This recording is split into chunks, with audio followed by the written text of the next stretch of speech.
ಆತ್ಮೀಯ ಸ್ಪರ್ಧಾರ್ಥಿಗಳೇ, ಎಲ್ಲರಿಗೂ ನಮಸ್ಕಾರ. ಸ್ಪರ್ಧಾಯೋಗಿ ಅಕಾಡೆಮಿ ಯೂಟ್ಯೂಬ್ ಚಾನಲ್ಗೆ ಎಲ್ಲರಿಗೂ ಸ್ವಾಗತವನ್ನು ಕೋರುತ್ತೇನೆ. ಹಿಂದಿನ ತರಗತಿಯಲ್ಲಿ ಸಮಾಸಗಳಲ್ಲಿ ನಾವು 4 ಸಮಾಸಗಳ ಬಗ್ಗೆ ಚರ್ಚೆ ಮಾಡಿದ್ದೀವಿ. ಮೊದಲನೇದಾಗಿ ತತ್ಪುರುಷ ಸಮಾಸ, ಎರಡನೇದು ಕರ್ಮಧಾರಯ ಸಮಾಸ, ಮೂರನೇದು ಕ್ರಿಯಾ ಸಮಾಸ, ನಾಲ್ಕನೇದಾಗಿ ದ್ವಂದ್ವ ಸಮಾಸ. ಇವತ್ತಿನ ಒಂದು ತರಗತಿಯಲ್ಲಿ ಸಮಾಸಗಳಲ್ಲೇ 5ನೇದು ದ್ವಿಗು ಸಮಾಸಗಳ ಬಗ್ಗೆ ಚರ್ಚೆ ಮಾಡೋಣ. ಇದು ಎಷ್ಟನೇದು? 5ನೇ. ಇಲ್ಲಿ ನೋಡ್ರಿ, ದ್ವಿಗು ಸಮಾಸ ಅಂದ್ರೆ ಪೂರ್ವ ಪದವು ಸಂಖ್ಯಾವಾಚಕವಾಗಿದ್ದು ಉತ್ತರ ಪದದಲ್ಲಿರುವ ನಾಮಪದದೊಡನೆ ಸೇರಿ ಆಗುವಂಥ ಸಮಾಸಕ್ಕೆ ದ್ವಿಗು ಸಮಾಸ ಅಂತ ಕರಿತೀವಿ. ಇದು ಕೂಡ ಬಹಳಷ್ಟು ಸರಳವಾಗಿರೋ ಒಂದು ಸಮಾಸ ಇದು. ಇಲ್ಲಿ ನೋಡ್ರಿ, ಪೂರ್ವ ಪದ ಸಂಖ್ಯಾವಾಚಕ ಇರಬೇಕು, ಉತ್ತರ ಪದ ನಾಮಪದ ಇರಬೇಕು. ಈ ರೀತಿಯಾಗಿ ಎರಡು ಕೂಡಿ ಆಗುವಂತಹ ಸಮಾಸಕ್ಕೆ ದ್ವಿಗು ಸಮಾಸ ಅಂತ ಕರಿತೀವಿ. ಇದನ್ನು ನಾವು ಈ ಒಂದು ಸ್ಕ್ರೀನ್ ಮೂಲಕವಾಗಿ ತಿಳಿದುಕೊಳ್ಳೋಣ. ಇಲ್ಲಿ ನೋಡ್ರಿ, ಈಗ ಸಮಾಸಗಳಲ್ಲಿ 5ನೇದು ದ್ವಿಗು ಸಮಾಸ. ಏನಪ್ಪ ಇದು ದ್ವಿಗು ಸಮಾಸ? ನೋಡ್ರಿ, ಫಸ್ಟ್ ಏನಪ್ಪ ಇಲ್ಲಿ ಇದರದ್ದು ಅರ್ಥ ನೋಡ್ಕೋರಿ. ಎದ್ರದ್ದು ದ್ವಿಗು ಸಮಾಸ. ಪೂರ್ವ ಪದವು ಸಂಖ್ಯಾವಾಚಕವಾಗಿದ್ದು, ಇದು ಇಂಪಾರ್ಟೆಂಟ್ ಅದ ನೋಡ್ರಿ. ಸಂಖ್ಯಾವಾಚಕ ನಾಮಪದಗಳು ಕೂಡ ನೋಡ್ತೀರಿ, ಯಾವುದು ಸಂಖ್ಯಾವಾಚಕ ಅಂತ ನೋಡ್ತೀರಿ. ಉತ್ತರ ಪದದಲ್ಲಿರುವ ನಾಮಪದದೊಡನೆ ಸೇರಿ ಆಗುವಂತಹ ಸಮಾಸವೇ ಏನಂತ ಕರಿತೀವಿ? ದ್ವಿಗು ಸಮಾಸ ಎನ್ನುವರು. ಈ ರೀತಿಯಾಗಿ ಬಹಳಷ್ಟು ಸರಳವಾಗಿ ನಾವು ನೋಡ್ಬೋದು. ನೋಡ್ರಿ, ಇನ್ನೊಮ್ಮೆ ಹೇಳ್ತೀವಿ ನೋಡ್ರಿ. ದ್ವಿಗು ಸಮಾಸ ಅಂದ್ರೆ ಪೂರ್ವ ಪದವು ಸಂಖ್ಯಾವಾಚಕವಾಗಿದ್ದು ಉತ್ತರ ಪದದಲ್ಲಿರುವ ನಾಮಪದದೊಡನೆ ಸೇರಿ ಆಗುವ ಸಮಾಸವೇ ದ್ವಿಗು ಸಮಾಸ ಅಂತ ಕರಿತೀವಿ. ನೋಡ್ರಿ, ಇಲ್ಲೊಂದು ನೆನ್ಪಿಟ್ಕೋಬೇಕು ನೀವು. ದ್ವಿಗು ಸಮಾಸ ಅಂದ್ರೆ ಪೂರ್ವ ಪದ, ಯಾವ ಪದ ಇದು? ಪೂರ್ವ ಪದ ಏನಿರ್ಬೇಕು ಇಲ್ಲಿ? ಸಂಖ್ಯಾವಾಚಕ ಇರಬೇಕು. ಪೂರ್ವ ಪದ ಸಂಖ್ಯಾವಾಚಕ ಅಂದ್ರೆ ಸಂಖ್ಯೆಗಳನ್ನು ತಿಳಿಸುವಂತಹ ಪದಗಳಿಗೆ ಸಂಖ್ಯಾವಾಚಕ ಅಂತ ಕರಿತೀವಿ. ಸಂಖ್ಯಾವಾಚಕ ಇರಬೇಕು.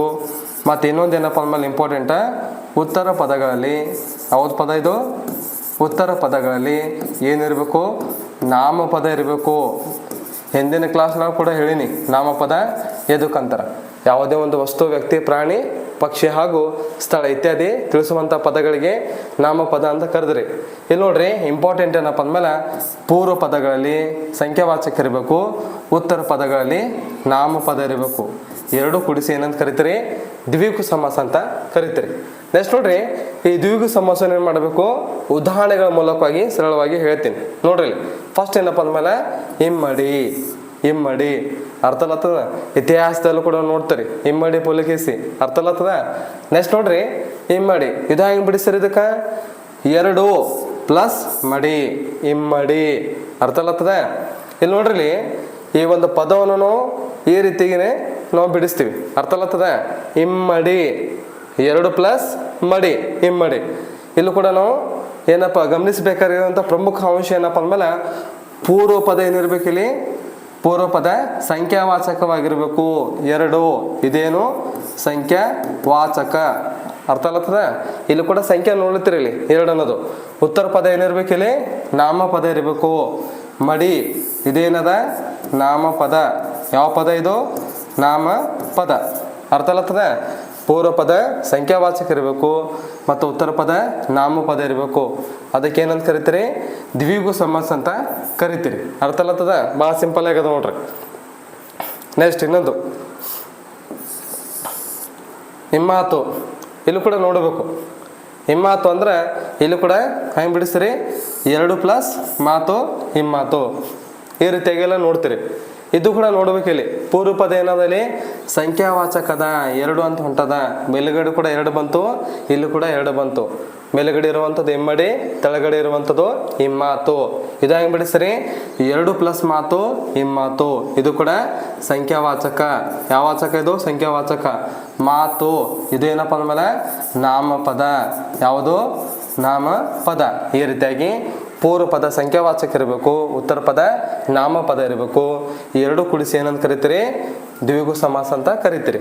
ನೆಕ್ಸ್ಟ್ ನೋಡ್ರಿ, ಇನ್ನೊಂದು ಎಕ್ಸಾಂಪಲ್ ಅಪ್ಪ ಅಂದಮೇಲೆ ಇಕ್ಕೆಲ ಅಂತ ನೋಡ್ಲಿತ್ತೀವಿ. ಯಾವುದು? ಇಕ್ಕೆಲ. ಇದು ಹೆಂಗೆ ಬಿಡಿಸ್ತೀರಿ? 2 ಪ್ಲಸ್ ಕೆಲ. ಇಕ್ಕೆಲ ಈ ರೀತಿ ಎಲ್ಲ ಬಿಡಿಸ್ತೀರಿ. ಇಲ್ಲೂ ಕೂಡ ನೀವು ನೋಟಿಸ್ ಮಾಡಬೇಕು. ಏನಿಲ್ಲಿ ಅಬ್ಸರ್ವೇಷನ್ ಮಾಡಬೇಕಪ್ಪ ಅಂದಮೇಲೆ ಪೂರ್ವ ಪದ ಸಂಖ್ಯಾವಾಚಕನೇ ಹೊಂಟದ. ಅರ್ಥ ಆಗ್ತದ? ಯಾವುದು ಸಂಖ್ಯಾವಾಚಕ. ಮತ್ತಿನ ಕೆಲ ಅಂದ್ರೆ ಇಲ್ಲೂ ಕೂಡ ನಾಮಪದ ಹೊಂಟದ. ಪೂರ್ವ ಪದ ಸಂಖ್ಯಾವಾಚಕ, ಉತ್ತರ ಪದ ನಾಮಪದ, ಎರಡು ಕೂಡಿಸಿ ದ್ವಿಗು ಸಮಾಸ ಅಂತ ಕರಿತೀವಿ. ನೆಕ್ಸ್ಟ್ ನೋಡ್ರಿ ಪಂಚೇಂದ್ರಿಯ. ಏನದ ಪಂಚೇಂದ್ರಿಯ? ಇದು ಕೂಡ ನೋಡ್ರಿ ಯಾವ ರೀತಿಯಾಗಿ ನಾವು ಬಿಡಿಸ್ತೀವಿ. ಇಲ್ಲಿ ಪಂಚ ಪ್ಲಸ್ ಇಂದ್ರಿಯ ಅಂದ್ರೆ ಮಾನವನ ದೇಹದಲ್ಲಿ 5 ಇಂದ್ರಿಯಗಳು ಇರೋದು ನೋಡ್ತೀರಿ. ಇಲ್ಲಿ ವಿಭಕ್ತಿ ಪ್ರತ್ಯಯಲ್ಲೂ ಕೂಡ ನೋಡ್ತೀರಿ. ಯಾವುದು ಪಂಚಮಿ ಅಂತ ನೋಡ್ತೀರಿ. ನೋಡ್ರಿ ಇಲ್ಲಿ ಇದು ಹೆಂಗೆ ಬಿಡಿಸ್ತೀರಿ? ಪಂಚ ಪ್ಲಸ್ ಇಂದ್ರಿಯ ಪಂಚೇಂದ್ರಿಯ. ಇಲ್ಲೂ ಕೂಡ ನೋಡಬೇಕು. ಪಂಚ ಅಂದ್ರೆ 5. ಅರ್ಥ ಆಗ್ತದ? ವಿಭಕ್ತಿ ಪ್ರತ್ಯಯಲ್ಲೂ ಕೂಡ ನೋಡ್ತೀರಿ. ಪ್ರಥಮ, ದ್ವಿತೀಯ, ತೃತೀಯ, ಚತುರ್ಥಿ, ಪಂಚಮಿ, ಷಷ್ಠಿ, ಸಪ್ತಮಿ, ಸಂಬೋಧನೆ ಅಂತ ನೋಡ್ತೀರಿ. ಇಲ್ಲಿ ನೋಡ್ರಿ ಪಂಚಮಿ ಅಂದ್ರೆ 5 ಬತ್ತು ಅಂದ್ರೆ ಇದೇನು ಸಂಖ್ಯಾವಾಚಕ. ಅದೇ ರೀತಿಯಾಗಿ ಇಂದ್ರಿಯ ಇದೇನಪ್ಪ ಅಂದಮೇಲೆ ಇದೊಂದು ನಾಮಪದ. ಅರ್ಥ ಆಗತ್ತಲ್ಲ? ಒಂದು ಏನು ಇಲ್ಲೇನಪ್ಪ ಪ್ರಮುಖವಾಗಿರೋದು ಅಂಶ ನೀವು ಏನು ಗಮನದಲ್ಲಿ ಇಟ್ಕೋಬೇಕು. ಪೂರ್ವ ಪದ ಎಲ್ಲ ಏನು ಹೊಂಟವ ಸಂಖ್ಯಾವಾಚಕನೇ ಹೊಂಟವ. ಅರ್ಥ ಆಗತ್ತಲ್ಲ? ಎರಡು ಎರಡು ಎರಡು ಮತ್ತು ಪಂಚ ಇವೆಲ್ಲ ಏನು ಸಂಖ್ಯಾವಾಚಕ ಹೊಂಟದ. ಉತ್ತರ ಪದಗಳಲ್ಲಿ ಎಲ್ಲ ಏನು ಹೊಂಟವ ನಾಮಪದಗಳು ಹೊಂಟವ. ಅದಕ್ಕೆ ದ್ವಿಗು ಸಮಾಸ ಅಂತ ಕರೀತಾರೆ. ನೆಕ್ಸ್ಟ್ ನೋಡ್ರಿ ಮುಮ್ಮಡಿ. ಮುಮ್ಮಡಿ ಕೃಷ್ಣರಾಜ ಒಡೆಯವರು, ಮೈಸೂರು ಒಡೆಯವ್ರಲ್ಲೂ ಕೂಡ ನೋಡ್ತೀರಿ. ನೋಡ್ರಲ್ಲಿ ಮುಮ್ಮಡಿ ಏನಪ್ಪ ಮುಮ್ಮಡಿಲಿ? ಇಲ್ಲಿ ಇದಂಗೆ ಬಿಡಿಸ್ರಿ 3 ಪ್ಲಸ್ ಮಡಿ ಮುಮ್ಮಡಿ. ಅರ್ಥ ಆಗತ್ತಿಲ್ಲ? ಇಮ್ಮಡಿ ಅಂದ್ರೆ 2 ಪ್ಲಸ್ ಮಡಿ, ಮುಮ್ಮಡಿ ಅಂದ್ರೆ 3 ಪ್ಲಸ್ ಮಡಿ. ಇಲ್ಲೂ ಕೂಡ ನೋಡಬೇಕು ಪೂರ್ವ ಪದ ಏನು ಹೊಂಟದಲ್ಲಿ ಸಂಖ್ಯಾವಾಚಕ ಹೊಂಟದ. ನೆಕ್ಸ್ಟ್ ಏನಪ್ಪ ಅಂದ್ಮೇಲೆ ಇಲ್ಲಿ ಉತ್ತರ ಪದ ಏನು ಹೊಂಟದ ನಾಮಪದ ಹೊಂಟದ. ಅರ್ಥ ಆಗತ್ತಲ್ಲ? ಈ ರೀತಿ ಬತ್ತಂದ್ರೆ ಅದಕ್ಕೆ ಯಾವ ಸಮಾಸ ಅಂತ ಕರಿತೀರಿ? ದ್ವಿಗು ಸಮಾಸ ಅಂತ ಕರಿತೀರಿ. ಸಾಮಾನ್ಯವಾಗಿ ಹೇಳ್ಬೇಕಂದ್ರೆ ದ್ವಿಗು ಸಮಾಸಗಳಲ್ಲಿ ಪೂರ್ವ ಪದ ಸಂಖ್ಯಾವಾಚಕ ಇರಬೇಕು ಮತ್ತು ಉತ್ತರ ಪದ ನಾಮಪದ ಇರಬೇಕು. ಎರಡೂ ಕೂಡಿಸಿ ದ್ವಿಗು ಸಮಾಸ ಅಂತ ಕರಿತೀರಿ. ಇಲ್ಲಿ ನೋಡ್ರಿ ಇಲ್ಲಿ ಮೊದಲೇ ಉದಾಹರಣೆ ಇಮ್ಮಡಿ 2 ಪ್ಲಸ್ ಮಡಿ ಇಮ್ಮಡಿ. ಇಮ್ಮಾತು 2 ಪ್ಲಸ್ ಮಾತು ಇಮ್ಮಾತು. ಇಕ್ಕೆಲ 2 ಪ್ಲಸ್ ಕೆಲ ಇಕ್ಕೆಲ. ಪಂಚೇಂದ್ರಿಯ ಪಂಚ ಪ್ಲಸ್ ಇಂದ್ರಿಯ ಪಂಚೇಂದ್ರಿಯ. ಮುಮ್ಮಡಿ 3 ಪ್ಲಸ್ ಮಡಿ ಮುಮ್ಮಡಿ. ಈ ರೀತಿಯಾಗಿ 1 2 3 4 5 ಉದಾಹರಣೆಗಳು ನೋಡಿದ್ರಿ. ಎಲ್ಲ ಪೂರ್ವ ಪದಗಳಲ್ಲಿ ಸಂಖ್ಯೆಗಳು ನೋಡ್ಲಿತ್ತೀರಿ. ಎಲ್ಲ ಉತ್ತರ ಪದಗಳಲ್ಲಿ ನಾಮಪದ ನೋಡ್ಲಿತ್ತೀರಿ. ಅದಕ್ಕೆ ದ್ವಿಗು ಸಮಾಸ ಅಂತ ಕರಿತೀರಿ. ನೆಕ್ಸ್ಟ್ ನೋಡ್ರಿ ಈ ಸಮಾಸಕ್ಕೆ ಸಂಬಂಧಪಟ್ಟಿದ್ದು ಮತ್ತಷ್ಟು ಉದಾಹರಣೆಗಳು ಕೂಡ ನಾವು ಹೇಳಕ್ಕೆ ನಾ ಪ್ರಯತ್ನ ಪಡ್ತೀನಿ. ನೆಕ್ಸ್ಟ್ ನೋಡ್ರಿ ಮುಕ್ಕಣ್ಣು. ಅರ್ಥ ಆಗ್ತದ? ಮುಕ್ಕಣ್ಣು ನೋಡ್ರಿ ಏನಪ್ಪ ಇಲ್ಲಿ ಮುಕ್ಕಣ್ಣು 3 ಕಣ್ಣುಗಳನ್ನು ಉಳುವಂಥ ದೇವರು ಯಾರಪ್ಪ ಅಂದ್ಮೇಲೆ ಶಿವ ಅಂತ ನಾವು ಹೇಳ್ತೀವಿ. ನೆಕ್ಸ್ಟ್ ನೋಡ್ರಿ ಮುಕ್ಕಣ್ಣು ಇದಂಗೆ ಬಿಡಿಸ್ರಿ 3 ಪ್ಲಸ್ ಕಣ್ಣು ಮುಕ್ಕಣ್ಣು. ಅರ್ಥ ಆಗ್ತದ? ಇಲ್ಲಿ ಕೂಡ ಏನು ನೋಡ್ಲಿತ್ತೀರಿ ಪೂರ್ವ ಪದಗಳಲ್ಲಿ ಸಂಖ್ಯಾವಾಚಕ ನೋಡ್ಲಿತ್ತೀರಿ. ಅದೇ ರೀತಿಯಾಗಿ ಉತ್ತರ ಪದಗಳಲ್ಲಿ ಏನು ನೋಡ್ಲಿತ್ತೀರಿ ನಾಮಪದ ನೋಡ್ಲಿತ್ತೀರಿ. ಅರ್ಥ ಆಗ್ತಲ್ಲ? ಪೂರ್ವ ಪದ ಸಂಖ್ಯಾವಾಚಕ, ಉತ್ತರ ಪದ ನಾಮಪದ. ಅದಕ್ಕೆ ದ್ವಿಗು ಸಮಾಸ. ನೆಕ್ಸ್ಟ್ ನೋಡ್ರಿ ಇನ್ನೊಂದೇನಪ್ಪ ಅಂದ್ಮೇಲೆ ಏಕಾಕ್ಷಿ ಅಂತ ನೋಡ್ಲಿತ್ತೀರಿ. ಯಾವುದು ಏಕಾಕ್ಷಿ? ಹೆಂಗೆ ಬಿಡಿಸ್ತೀರಿ? ಏಕ ಪ್ಲಸ್ ಅಕ್ಷಿ ಏಕ ಪ್ಲಸ್ ಅಕ್ಷಿ ಏಕಾಕ್ಷಿ ಈ ರೀತಿ ಎಲ್ಲ ನೋಡ್ತೀರಿ. ಏಕಂದ್ರೆ 1 ಹಿಂದಿಯಲ್ಲಿ ಓದ್ತಿರಿಲ್ಲ. ಇಲ್ಲಿ ನೋಡ್ರಿ ಇಲ್ಲಿ ಕೂಡ ಏಕಂದ್ರೆ 1 ಇದು ಸಂಖ್ಯಾವಾಚಕ, ಇದ್ಯಾವುದು ನಾಮಪದ, ಇದ್ಯಾವುದು ನಾಮಪದ. ಈ ರೀತಿಯಾಗಿ ಈ ತಂದ್ರದಕ್ಕೆ ದ್ವಿಗು ಸಮಾಸ ಅಂತ ಕರಿತೀರಿ. ಷಟ್ಕೋನ ಯಾವುದು ಷಟ್ಕೋನ. ಇಲ್ಲಿ ಗಣಿತದಲ್ಲೂ ಕೂಡ ನೋಡ್ತೀರಿ ಷಟ್ಕೋನ ಅನ್ನೋದು. ಇದು ಹೆಂಗೆ ಗೊತ್ತೀರಿ? ಷಟ್ ಪ್ಲಸ್ ಕೋನ. ಅರ್ಥ ಆಗ್ತದ? ಇಲ್ಲಿ ನೋಡ್ರಿ ಇಲ್ಲಿ ಕೂಡ ನೋಡ್ರಿ ಷಟ್ ಅಂತ ಬತ್ತು. ಅರ್ಥ ಆಗ್ತದಿಲ್ಲ? ಇಲ್ಲಿ ನೋಡ್ರಿ ಷಟ್ ಅಂದ್ರೆ ಏನು 6, ಕೋನ ಅಂದ್ರೆ ನಿಮಗೆ ಗೊತ್ತದ. ನೋಡ್ರಿ ಇಲ್ಲಿ ಕೂಡ ಸಂಖ್ಯಾವಾಚಕ ಬತ್ತು. ಇದೇನದ ನಾಮಪದ ಅದ ನೋಡ್ರಿ. ಕೋನ ಅನ್ನೋದೇನು ನಾಮಪದ. ಅದಕ್ಕೆ ದ್ವಿಗು ಸಮಾಸ ಅಂತ ಕರಿತೀರಿ. ನೆಕ್ಸ್ಟ್ ನೋಡ್ರಿ ನಾಕಾಳು. ಇದು ಹೆಂಗೆ ಬಿಡಿಸ್ರಿ? 4 ಪ್ಲಸ್ ಕಾಳು ನಾಕಾಳು. ಅರ್ಥ ಆಗ್ತದ? 4 ಅಥವಾ 4 ಒಂದೇ. ಇಲ್ಲಿ ಕೂಡ ನೋಡ್ರಿ ಇಲ್ಲಿ ಕೂಡ ಏನು ನೋಡ್ಲಿತ್ತೀರಿ ಸಂಖ್ಯಾವಾಚಕ ನೋಡ್ಲಿತ್ತೀರಿ. ಇಲ್ಲಿ ಕೂಡ ಏನು ನೋಡ್ಲಿತ್ತೀರಿ ನಾಮಪದ ನೋಡ್ಲಿತ್ತೀರಿ. ಅದಕ್ಕೆ ಇದು ಯಾವ ಸಮಾಸ? ಇದು ದ್ವಿಗು ಸಮಾಸ. ಈಸಿಯಾಗಿ ತಿಳ್ಕೊಬೇಕು. ಪೂರ್ವ ಪದ ಸಂಖ್ಯಾವಾಚಕ ಇರಬೇಕು, ಉತ್ತರ ಪದ ನಾಮಪದ ಇರಬೇಕು. ಆ ಎರಡೂ ಕೂಡಿಸಿ ದ್ವಿಗು ಸಮಾಸ ಕರಿತೀವಿ. ನೆಕ್ಸ್ಟ್ ಯಾವುದು? ಒಗ್ಗಟ್ಟು. ಏನು ಒಗ್ಗಟ್ಟು? ಹೆಂಗೆ ನೀವು ಒಗ್ಗಟ್ಟು ಬಿಡಿಸ್ತೀರಿ? 1 ಪ್ಲಸ್ ಕಟ್ಟು ಒಗ್ಗಟ್ಟು. ಇಲ್ಲಿ ಕೂಡ ನೋಡ್ಬೇಕು, ಇಲ್ಲಿ ಏನ್ರಿ ಇಲ್ಲಿ ಸಂಧಿ ಕೂಡ ಆತ್ಮ ನೋಡ್ರಿ, ಆದ್ಯ ಸಂಧಿ ಅಂತ ನಾವು ಕರಿತೀವಿ. ಗಕಾರಕ್ಕೆ ಕಕಾರ ಸಂಧಿಯಲ್ಲಿ. ಆದರೆ ಸಮಾಸಗಳಲ್ಲಿ ಹೆಂಗೆ ಬಿಡಿಸ್ರಿ? ಒಗ್ಗಟ್ಟು. 1 ಪ್ಲಸ್ ಕಟ್ಟು ಒಗ್ಗಟ್ಟು. ಇಲ್ಲಿ ಕೂಡ ನೋಡ್ರಿ, ಇದು ಸಂಖ್ಯಾವಾಚಕ, ಇದೇನಪ್ಪ ಅಂದಮೇಲೆ ಇದು ಸಂಖ್ಯಾವಾಚಕ, ಇದು ನಾಮಪದ ಅಂತ ನೋಡ್ತೀರಿ. ನೆಕ್ಸ್ಟ್ ನೋಡ್ರಿ ಇನ್ನೊಂದು ಎಕ್ಸಾಂಪಲ್, ಯಾವುದು? ದ್ವಿಗು ಸಮಾಸ. 12ನೇದು ಯಾವುದು? ಎಂಟು ನೋಡ್ರಿ, 8 ದಸೆ. ಇದು ಹೆಂಗೆ ಬಿಡಿಸ್ರಿ? 8 ಪ್ಲಸ್ ದಸೆ. ದಸೆ ಅಂದ್ರೆ ದಿಕ್ಕುಗಳು, ಅರ್ಥ ಆಗ್ತದ? ದಸೆ ಅಂದ್ರೇನು? ದಿಕ್ಕುಗಳು. ಇದು ಹೆಂಗೆ ಬಿಡಿಸ್ರಿ? 8 ಪ್ಲಸ್ ದಸೆ 8 ದಸೆ. ಇಲ್ಲಿ ಕೂಡ ನೋಡ್ರಿ, 8 ಅಂದ್ರೆ ಸಂಖ್ಯಾವಾಚಕ ಅಂತ ನೋಡ್ಲಿತ್ತೀರಿ. ಇಲ್ಲೇನಪ್ಪ ಅಂದಮೇಲೆ ದಸೆ ಅಂದ್ರೆ ಇದು ನಾಮಪದ. ಯಾವ ಪದ ಇದು? ನಾಮಪದ. ಈ ರೀತಿಯಾಗಿ ಸಂಖ್ಯಾವಾಚಕ ಇರಬೇಕು, ನಾಮಪದ ಇರಬೇಕು, ಅಂದಾಗ ಮಾತ್ರ ಅದಕ್ಕೆ ಏನಂತ ಕರಿತೀರಿ? ದ್ವಿಗು ಸಮಾಸ ಅಂತ ಕರಿತೀರಿ. ನೆಕ್ಸ್ಟ್ ನೋಡ್ರಿ, ಸಪ್ತ ಸ್ವರಗಳು. ಸಂಗೀತದಲ್ಲೂ ಕೂಡ ನೋಡ್ತೀರಿ, ಸಪ್ತ ಸ್ವರಗಳು ನೋಡ್ತೀರಿ. ಇದು ಹೆಂಗೆ ಬಿಡಿಸ್ರಿ? ಸಪ್ತಗಳಾದ ಪ್ಲಸ್ ಸ್ವರಗಳು. ಸಪ್ತಗಳಾದ ಪ್ಲಸ್ ಸ್ವರಗಳು. ಸಪ್ತ ಸ್ವರಗಳು. ಸಪ್ತ ಅಂದ್ರೆ 7 ಸ್ವರಗಳು, ಅರ್ಥ ಆಗ್ತದ? ಇಲ್ಲಿ ಕೂಡ ಸಂಖ್ಯಾವಾಚಕ, ಇಲ್ಲಿ ಸ್ವರಗಳು ಏನಪ್ಪ ಅಂದಮೇಲೆ ನಾಮಪದ. ಅದಕ್ಕೆ ಇದಕ್ಕೆ ಯಾವ ಸಮಾಸ ಅಂತ ಕರಿತೀರಿ? ದ್ವಿಗು ಸಮಾಸ ಅಂತ ಕರಿತೀರಿ. ಈ ರೀತಿಯಾಗಿ ನಾವು ಒಟ್ಟಾರೆ ಹೇಳಬೇಕಂದ್ರೆ ದ್ವಿಗು ಸಮಾಸ ಅಂದರೆ ಪೂರ್ವ ಪದವು ಸಂಖ್ಯಾವಾಚಕವಾಗಿದ್ದು ಉತ್ತರ ಪದದಲ್ಲಿರುವ ನಾಮಪದದೊಡನೆ ಸೇರಿ ಆಗುವಂಥ ಸಮಾಸಕ್ಕೆ ದ್ವಿಗು ಸಮಾಸ ಅಂತ ಕರಿತೀರಿ. ಈ ರೀತಿಯಾಗಿ ಒಟ್ಟಾರೆಯಾಗಿ ಈ ಸಮಾಸಗಳಲ್ಲಿ ದ್ವಿಗು ಸಮಾಸಗಳ ಬಗ್ಗೆ ನಾವು ಚರ್ಚೆ ಮಾಡಿವಿ. ನೆಕ್ಸ್ಟ್ ನೋಡ್ರಿ, ಈಗ 6ನೇದು ಯಾವುದಪ್ಪ ಅಂದಮೇಲೆ ಬಹುವ್ರೀಹಿ ಸಮಾಸಗಳ ಬಗ್ಗೆ ನಾವು ಚರ್ಚೆ ಮಾಡಬೇಕು. ಯಾವ ಸಮಾಸ? ಬಹುವ್ರೀಹಿ ಸಮಾಸ. ಇದು ಎಷ್ಟನೇದು? 6ನೇದು. ನೋಡ್ರಿ, ಈಗ ದ್ವಿಗು ಸಮಾಸಗಳ ಬಗ್ಗೆ ನೀವು ಅರ್ಥ ಮಾಡ್ಕೊಂಡ್ರಿ. ನೆಕ್ಸ್ಟ್ ಯಾವುದಪ್ಪ ಅಂದಮೇಲೆ ಬಹುವ್ರೀಹಿ ಸಮಾಸ ಅಂತ ನೋಡ್ತೀವಿ. ಏನಪ್ಪ ಬಹುವ್ರೀಹಿ ಸಮಾಸ ಅನ್ನೋದಲ್ಲ, ಇಲ್ಲಿ ನೋಡ್ರಿ, ಇಲ್ಲಿ 2 ಅಥವಾ ಹೆಚ್ಚು ಪದಗಳು ಅರ್ಥಕ್ಕೆ ಅನುಸಾರವಾಗಿ ಸೇರಿ ಸಹಯೋಗ ತೋರುವಂತ ತೋರಿ ಎಲ್ಲ ಪದಗಳ ಅರ್ಥ ಹೆಂಗಿರ್ಬೇಕು?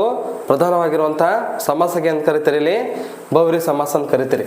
ಏನಪ್ಪ ಅಂದಮೇಲೆ ಇಲ್ಲಿ ನೋಡ್ರಿ, 2 ಅಥವಾ ಹೆಚ್ಚು ಪದಗಳು ಸೇರಿ ಸಮಾಸವಾಗುವಾಗ ಏನು ಆ ಎಲ್ಲ ಪದಗಳು ಸಹಯೋಗ ತೋರುವಂಥ ತೋರಿ ಹಂಗಿರ್ಬೇಕು, ಪ್ರಧಾನವಾಗಿ ಬರಬೇಕಲ್ಲಿ, ಅರ್ಥ ಆಗ್ತದ?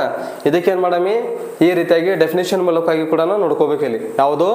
ಬಹುವ್ರೀಹಿ ಸಮಾಸ. ನೋಡ್ರಿ ಇಲ್ಲಿ ನೋಡ್ರಿ, ಯಾವುದು? 2 ಅಥವಾ ಹೆಚ್ಚು ಪದಗಳು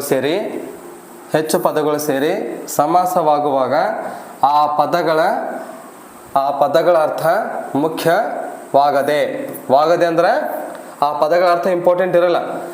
ಬೇರೊಂದು ಪದದ ಅರ್ಥವು ಪ್ರಧಾನವಾಗಿರುವ ಅಥವಾ ಪ್ರಧಾನವಾದರೆ ಅದಕ್ಕೆ ಏನಂತ ಕರಿತೀರಿ? ಬಹುವ್ರೀಹಿ ಸಮಾಸ ಅಂತ ಕರಿತೀರಿ. ಅರ್ಥ ಆಗ್ತದ? ಅಂದ್ರೆ 2 ಅಥವಾ ಹೆಚ್ಚು ಪದಗಳು ಸೇರಿ ಸಮಾಸವಾಗುವಾಗ ಏನು ಆ ಪದಗಳ ಅರ್ಥ ಮುಖ್ಯವಾಗದೆ ಬೇರೊಂದು ಪದದ ಅರ್ಥವು ಪ್ರಧಾನವಾಗಿರುವಂತಹ ಒಂದು ಸಮಾಸಕ್ಕೆ ಏನಂತ ಕರಿತೀರಿ?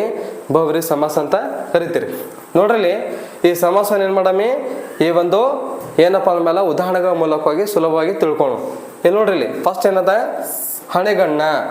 ಯಾವುದು? ಹಣೆಗಣ್ಣ. ಹೆಂಗೆ ಬಿಡಿಸ್ತೀರಿ ಹಣೆಗಣ್ಣ? ನೋಡ್ರಿ, ಹಣೆಯಲ್ಲಿ ಪ್ಲಸ್ ಕಣ್ಣುಳ್ಳವನು. ನೋಡ್ರಿ, ಇಲ್ಲೊಂದು ಅಬ್ಸರ್ವ್ ಮಾಡ್ಬೇಕು ನೀವು, ಏನಂತ? 2 ಅಥವಾ ಹೆಚ್ಚು ಪದಗಳು ಸೇರಿ. ಇಲ್ಲಿ ನೋಡ್ರಿ, ಹಣೆ ಮತ್ತು ಕಣ್ಣು ಇವು 2 ಪದಗಳಲ್ಲಿ ಸೇರವಿಲ್ಲಿ ಸಮಸ್ತ ಪದ ಅಂತ ಕರಿತೀರಿ. ಇಲ್ಲಿ ಸೇರಿ ಸಮಾಸವಾಗುವಾಗ ಈ 2 ಬಿಡಿಸ್ತೀರಿ. ಇಲ್ಲಿ ಅರ್ಥ ಆಗ್ತದಿಲ್ಲ? ಆ ಪದಗಳ ಅರ್ಥ ಮುಖ್ಯವಾಗದೆ ಹಣೆಗಣ್ಣಕ್ಕಿಂತ ಇಲ್ಲಿ ನೋಡ್ರಿ, ಈ ಪದನ ಏನಲ್ಲತ್ತದ? ವಿಶೇಷವಾಗಿ ಕಾಣಿಸ್ಲತ್ತದ. ಅರ್ಥ ಆಗ್ತದ? ಅಂದ್ರೆ 2 ಅಥವಾ 2ಕ್ಕಿಂತ ಹೆಚ್ಚು ಪದಗಳಲ್ಲೂ ಸಮಸ್ತ ಪದಗಳಲ್ಲಿ ಸೇರಬೇಕಿಲ್ಲಿ. ಆದರೆ ಈ ಪದಗಿಂತ ಈ ಬಿಡಿಸಿರುವಂಥ ಪದಗಳು ಹೆಂಗಿರ್ಬೇಕು? ಪ್ರಧಾನವಾಗಿ ಬರಬೇಕು, ವಿಶೇಷವಾಗಿ ಕಾಣಬೇಕು. ಅದಕ್ಕೆ ಏನಂತ ಕರಿತೀರಿ? ಬಹುವ್ರೀಹಿ ಸಮಾಸ ಅಂತ ಕರಿತೀರಿ. ನೋಡ್ರಿ, ಹಣೆಗಣ್ಣ, ಹಣೆಯಲ್ಲಿ ಪ್ಲಸ್ ಕಣ್ಣುಳ್ಳವನು. ಈ ರೀತಿಯಾಗಿ ಬಿಡಿಸು ಅಂದ್ರೆ ಏನಪ್ಪ ಅಂದಮೇಲೆ 2 ಅಥವಾ 2ಕ್ಕಿಂತ ಹೆಚ್ಚು ಪದಗಳು ಸೇರಿ ಇದಕ್ಕೆ ಸಮಸ್ತ ಪದ ಅಂತ ಕರಿತೀರಿ. ಈ ಸಮಾಸ ಆಗುವಂಥ ರೀತಿಯಲ್ಲಿ ಈ ಪದಕ್ಕಿಂತ ಕೂಡ ಪೂರ್ವ ಪದ ಮತ್ತು ಉತ್ತರ ಪದ ಏನು ಬಿಡಿಸ್ತಿರಲಿಲ್ಲ, ಈ ಪದಗಳ ಅರ್ಥ ಹೆಂಗಿರಬೇಕು? ಪ್ರಧಾನವಾಗಿ ಬರಬೇಕು, ಅಂದ್ರೆ ವಿಶೇಷವಾಗಿ ಬರಬೇಕು. ಅಂದಾಗ ಮಾತ್ರ ಅದಕ್ಕೆ ಏನಂತ ಕರಿತೀರಿ? ಬಹುವ್ರೀಹಿ ಸಮಾಸ ಅಂತ ಕರಿತೀರಿ. ಅರ್ಥ ಆಗ್ತದ? ಇನ್ನೊಂದು ನೆಕ್ಸ್ಟ್ 2ನೇದು ನೋಡ್ರಿ, ಮೂಕಣ್ಣ. ಇಲ್ಲಿ ಕನ್ಫ್ಯೂಷನ್ ಮಾಡ್ಕೋಬೇಡ್ರಿ. ಅಲ್ಲಿ ದ್ವಿಗು ಸಮಾಸಗಳೇನಿತ್ತು? ಮೂಕಣ್ಣು ಅಂತಿತ್ತು. ಏನಿತ್ತು? ಮೂಕಣ್ಣು. ಹೆಂಗೆ ಬಿಡಿಸಿರಲ್ಲಿ? 3 ಪ್ಲಸ್ ಕಣ್ಣು ಅಂತ ಬಿಡಿಸ್ರಿ. ಅರ್ಥ ಆಗ್ತದ? ಮುಕ್ಕೋಣ ಅಂದ್ರೆ 3 ಪ್ಲಸ್ ಕಣ್ಣು ಅಂತ ಬಿಡಿಸ್ರಿ. ಸಂಖ್ಯಾವಾಚಕ ನಾಮಪದ ದ್ವಿಗು ಸಮಾಸ ಆಯ್ತು. ಅರ್ಥ ಆಗ್ತದ? ಆದರೆ ಬಹುವ್ರೀ ಸಮಾಸಗಳಲ್ಲಿ ಮುಕ್ಕಣ್ಣ ಅಂತ ಹೇಳ್ತೀನಿ. ಮುಕ್ಕಣ್ಣು ಅಂದ್ರೆ ದ್ವಿಗು ಸಮಾಸ. ಹೆಂಗೆ ಬಿಡಿಸ್ರಿ? 3 ಪ್ಲಸ್ ಕಣ್ಣು ಮುಕ್ಕಣ್ಣು ಈ ರೀತಿಯಾಗಿ ಬಿಡಿಸ್ರಿ. ಆದರೆ ಬಹುವ್ರೀ ಸಮಾಸಗಳಲ್ಲಿ ಮುಕ್ಕಣ್ಣ ಅಂದ್ರೆ 3 ಪ್ಲಸ್ ಕಣ್ಣುಳ್ಳವನು ಈ ರೀತಿಯಾಗಿ ಬಿಡಿಸಬೇಕು. ಕಣ್ಣುಳ್ಳವನು ಇದೇನಪ್ಪ ಅಂದಮೇಲೆ ಬಿಡಿಸುವಂತಹ ಒಂದು ಪದ್ಧತಿ. ಇದು ನೀವು ಅರ್ಥ ಮಾಡ್ಕೋಬೇಕು. 3 ಪ್ಲಸ್ ಕಣ್ಣುಳ್ಳವನು ಮುಕ್ಕಣ್ಣ ಅಂದ್ರೆ ಇಲ್ಲಿ ನೋಡ್ರಿ, 2 ಅಥವಾ ಹೆಚ್ಚು ಪದಗಳು ಸೇರಿ ಸಮಾಸವಾಗುವಾಗ ಈ ಪದಗಳ ಅರ್ಥ ಮುಖ್ಯವಾಗದೆ ಬೇರೊಂದು ಪದದ ಅರ್ಥ ಹೆಂಗಿರಬೇಕು? ಪ್ರಧಾನವಾಗಿ ಬರಬೇಕು. ಅದಕ್ಕೆ ಬಹುವ್ರೀ ಸಮಾಸ ಅಂತ ಕರಿತೀರಿ. ಅರ್ಥ ಆಗ್ತದ? ನೆಕ್ಸ್ಟ್ ನೋಡ್ರಿ, ಕೆಂಗಣ್ಣ ಹೆಂಗೆ ಬಿಡಿಸ್ತೀರಿ? ಕೆಂಪಾದ ಪ್ಲಸ್ ಉಳ್ಳವನು ಕೆಂಗಣ್ಣ ಅಂತ ಕರಿತೀರಿ. ಅರ್ಥ ಆಗ್ತದ? ಈ ರೀತಿಯಾಗಿ ಕೆಂಪಾದ ಪ್ಲಸ್ ಉಳ್ಳವನು ಅಂದ್ರೆ ಇಲ್ಲಿ ನೆನ್ಪಿಡ್ಕೋಬೇಕು. ಉತ್ತರ ಪದಗಳಲ್ಲಿ ಏನು ಮಾಡಬೇಕಪ್ಪ ಅಂದಮೇಲೆ ಈ ರೀತಿಯಾಗಿ ಉಳ್ಳವನಂತ ನಾವು ಸೇರಿಸಬೇಕು. ಇದಕ್ಕೆ ಏನಂತ ಕರಿತೀರಿ? ಬಹುವ್ರೀ ಸಮಾಸ ಅಂತ ಕರಿತೀರಿ. ನೆಕ್ಸ್ಟ್ ನೋಡ್ರಿ, ಇನ್ನೊಂದು ಎಕ್ಸಾಂಪಲ್, ಪಾಲನೇತ್ರ ಹೆಂಗೆ ಬಿಡಿಸ್ತೀರಿ? ಪಾಲನೇತ್ರ ನೋಡ್ರಲ್ಲಿ, ಪಾಲ ಪ್ಲಸ್ ನೇತ್ರ ಉಳ್ಳವನು ಅರ್ಥ ಆಗತ್ತಿಲ್ಲ? ನೇತ್ರ ಅಂದ್ರೆ ಕಣ್ಣು, ನಯನ. ಅರ್ಥ ಆಗತ್ತಿಲ್ಲ? ಇದು ಯಾವ ರೀತಿಯಾಗಿ ಬಿಡಿಸ್ರಿ? ಪಾಲ ಪ್ಲಸ್ ನೇತ್ರ ಉಳ್ಳವನು. ಪ್ರತಿಯೊಂದಕ್ಕೆ ಏನು ಮಾಡಬೇಕು? ಉಳ್ಳವನು ಎನ್ನುವಂಥ ಈ ಪದ್ಧತಿಯನ್ನು ಅಳವಡಿಸ್ಕೊಳ್ಬೇಕು. ಈ ರೀತಿ ಬತ್ತಂದ್ರೆ ಅದಕ್ಕೆ ಏನಂತಾರೆ? ಬಹುವ್ರೀ ಸಮಾಸ ಅಂತ ಕರಿತೀರಿ. ನೆಕ್ಸ್ಟ್ ನೋಡ್ರಿ, ನಾಲ್ಮೋಗ. ನೆಕ್ಸ್ಟ್ ಯಾವುದು? ನಾಲ್ಮೋಗ. 4 ಪ್ಲಸ್ ಮುಖವುಳ್ಳವನು. 4 ಪ್ಲಸ್ ಮುಖವುಳ್ಳವನು.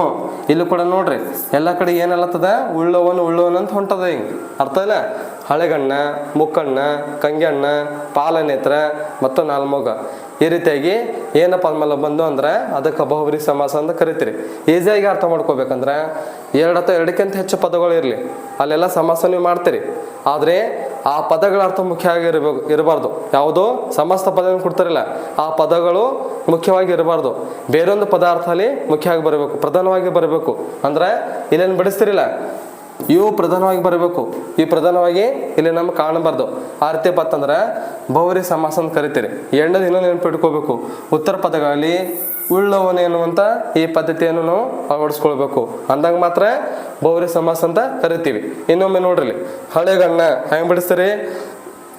ಹಣೆಯಲ್ಲಿ ಪ್ಲಸ್ ಕಣ್ಣುಳ್ಳವನು ಈ ರೀತಿಯಾಗಿ ಬಿಡಿಸ್ಬೇಕು. ಸೆಕೆಂಡ್, ಮುಕ್ಕಣ್ಣ ಅಂದ್ರೆ ಶಿವ, 3 ಪ್ಲಸ್ ಕಣ್ಣುಳ್ಳವನು ಈ ರೀತಿಯಾಗಿ ಬಿಡಿಸ್ತೀರಿ. ಅರ್ಥ ಆಗತ್ತಿಲ್ಲ? ನೆಕ್ಸ್ಟ್ ನೋಡ್ರಿ, ಕೆಂಗಣ್ಣ. ಇದು ಹೆಂಗೆ ಬಿಡಿಸ್ರಿ?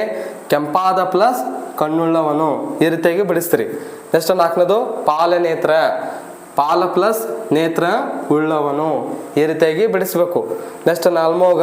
4 ಪ್ಲಸ್ ಮುಖ ಉಳ್ಳವನು ಈ ರೀತಿಯಾಗಿ ನಾವೇನು ಮಾಡ್ಬೇಕಾಗ್ತದ?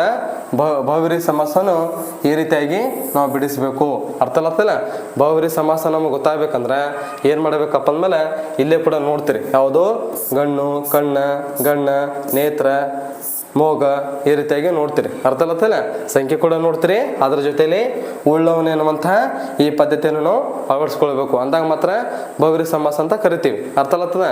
ಈ ರೀತಿಯಾಗಿ ನೋಡ್ರಿ, ಈ ಒಂದು ಇವತ್ತಿನ ತರಗತಿಯಲ್ಲಿ ನಾವು ಸಮಾಸಗಳಲ್ಲಿ 5ನೇದು ದ್ವಿಗು ಸಮಾಸ, 6ನೇದು ಬಹುವ್ರೀ ಸಮಾಸನು ಈ ಒಂದು ತರಗತಿಯಲ್ಲೂ ಚರ್ಚೆ ಮಾಡಿವಿ. ಒಟ್ಟಾರೆಯಾಗಿ ಸಮಾಸಗಳಲ್ಲಿ 1, 2, 3, 4, 5, 6 ಸಮಾಸಗಳ ಬಗ್ಗೆನೂ ಈ ಒಂದು ಚರ್ಚೆ ಮಾಡಿವಿ. ಮತ್ತು ಮುಂದಿನ ತರಗತಿಯಲ್ಲಿ ಏನು ಮಾಡಮಿ? 7ನೇದು ಅಂಶ ಸಮಾಸ, 8ನೇದು ಗಮಕ ಸಮಾಸ. ಅದು ಕೂಡ ಬಹಳಷ್ಟು ಸರಳವಾಗಿ ಹಲವಾರು ಉದಾಹರಣೆಗಳ ಮೂಲಕವಾಗಿ ನಿಮ್ಮ ಮುಂದೆ ಪ್ರಸಾರ ಮಾಡ್ತೀನಿ. ಈ ಒಂದು ತರಗತಿ ನಿಮಗೆ ಸುಲಭ ಆಯ್ತಂದ್ರೆ ಸ್ವಲ್ಪ ನಮ್ಮ ಚಾನಲ್ ಏನಿರ್ತಲ್ಲ, ಯೂಟ್ಯೂಬ್ ಚಾನಲ್ಗೆ ಸ್ವಲ್ಪ ಸಬ್ಸ್ಕ್ರೈಬ್ ಮಾಡಿರಿ, ಲೈಕ್ಸ್ ಮಾಡಿರಿ, ಸ್ವಲ್ಪ ಶೇರ್ ಮಾಡಿರಿ ಅಂತ ಹೇಳುತ್ತಾ ಈ ಒಂದು ತರಗತಿಯನ್ನು ಇಂದಿಗೆ ಮುಕ್ತಾಯಗೊಳಿಸುತ್ತೀನಿ. ಭಾಳ ಐತ್ರಿ ಟೈಮಿಂಗ್.